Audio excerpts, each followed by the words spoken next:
हरियाणा में धान खरीद को लेकर एक बार फिर करोड़ों का घोटाला हो रहा है। ये गंभीर आरोप लगाए हैं पूर्व मुख्यमंत्री भूपेंद्र सिंह हुड्डा ने। कांग्रेस नेता हुड्डा ने आरोप लगाए हैं कि ये घोटाला केवल करनाल ही नहीं बल्कि पूरे हरियाणा में हो रहा है। हुड्डा ने यह भी कहा कि सरकार छोटी मछलियों को निशाना बना के बड़े दलालों को बचा रही है। धान खरीद में इस घोटाले को लेकर भूपेंद्र सिंह हुड्डा ने प्रेस कॉन्फ्रेंस करके बड़े आरोप लगाए। देखिए उन्होंने क्या कहा।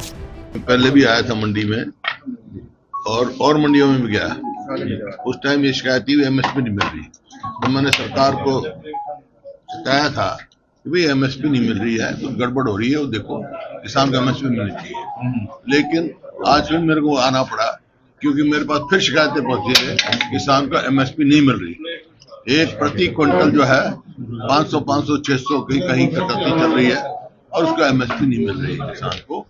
और करनाल में खासतौर पर यूं आया, मैंने अखबार में पढ़ा, यह बड़ा भारी घोटाला हुआ है क्योंकि 35 क्विंटल एकड़ के हिसाब से मेरा फसल मेरा 12 का रजिस्ट्रेशन कर दी इनने, और जबकि फसल 25% कम हुई है।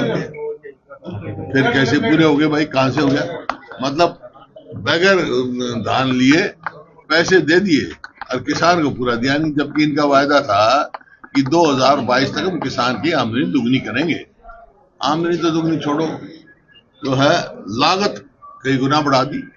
हमारे समय में ना डीजल पे टैक्स था, ना कीटनाशक दवाइयों पे था, ना खाद पर था।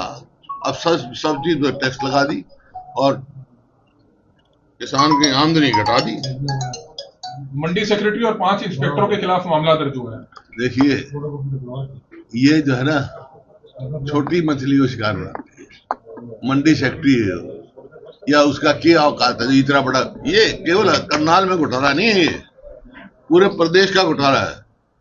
इसकी गहराई से जांच होनी चाहिए, किसान की लुटाई बंद होनी चाहिए।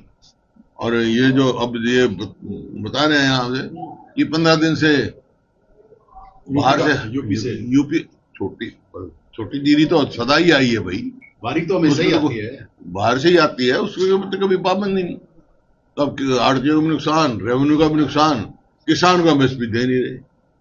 तो ये हो क्या रहा है प्रदेश में? निष्पक्ष जांच नहीं हो रही है, कहा जा रहा है कि यहाँ पे कुछ बड़े नेता भी शामिल हैं।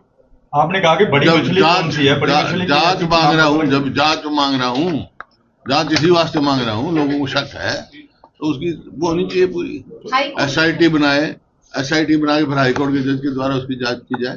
पहले भी हुआ था धान का घोटाला, एसआईटी बनाई थी लेकिन कुछ उसकी रिपोर्ट ही नहीं आई यार। जिला स्तर पर कांग्रेस प्रोटेस्ट करेगी आने वाले दिनों में? नहीं, हम जहाँ पे भी जरूरत होगी वहाँ प्रोटेस्ट करेंगे, विधानसभा में उठाएंगे, राज्यपाल जो भी हो सकता है। हालांकि हर बारी खानापूर्ति के तौर पर अधिकारियों पर एफआईआर दर्ज होती है लेकिन आज तक अरेस्ट नहीं हुई उनकी कभी भी। वही मैं कह रहा हूँ, ये छोटी मछली को फंसाते हैं।